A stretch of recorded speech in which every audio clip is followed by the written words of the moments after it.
अस्सलाम वालेकुम एवरीवन, मैं हूं सिमीशा और आप देख रहे हैं मेरा channel M A political science with सिमीशा।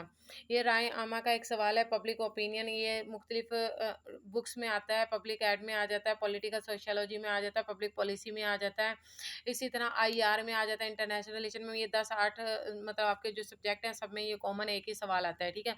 इसका मैं आउटलाइन आपको बता रही हूँ।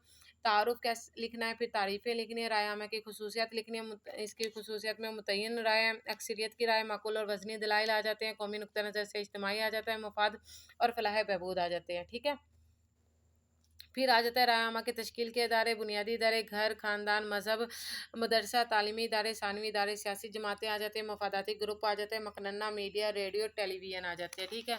राय आमा क्या है, लोगों की जो राय होती है उसकी तश्कील की शराइत क्या होनी चाहिए, मुनासिब तरबियत, प्रेस की आज़ादी, इजहार राय, बुनियादी हकूक़ का तहफ़्फ़ुज़, सियासी जमातों की मौजूदगी, गैर जानिबदाराना और आज़ादाना तरीके, तासुबात को कम करना, राय आमा तश्कील करने में रुकावटें, गुरबत आ गई है, माशी अदम मसावत आ गया, फ़िरका वाराना इख्तलाफात आ गए हैं, इलाकाई तासुब आ गया, सियासी जमातों की कसरत आ गई, नाखवानदगी, खुदगर्ज, मुफाद परस्त सियासतदान।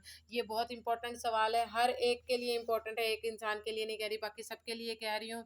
इंटरनेशनल रिलेशन में, पॉलिटिकल सोशियोलॉजी में, पॉलिटिकल जियोग्राफी में, political public opinion, public policy में, इसके अलावा कहीं पर भी ये सवाल आ सकता है, तो इसलिए आप लोग इसके सवालों के लाजमन याद कीजिएगा। थैंक यू सो मच, अपना ख्याल रखिएगा। अल्लाह हाफिज़।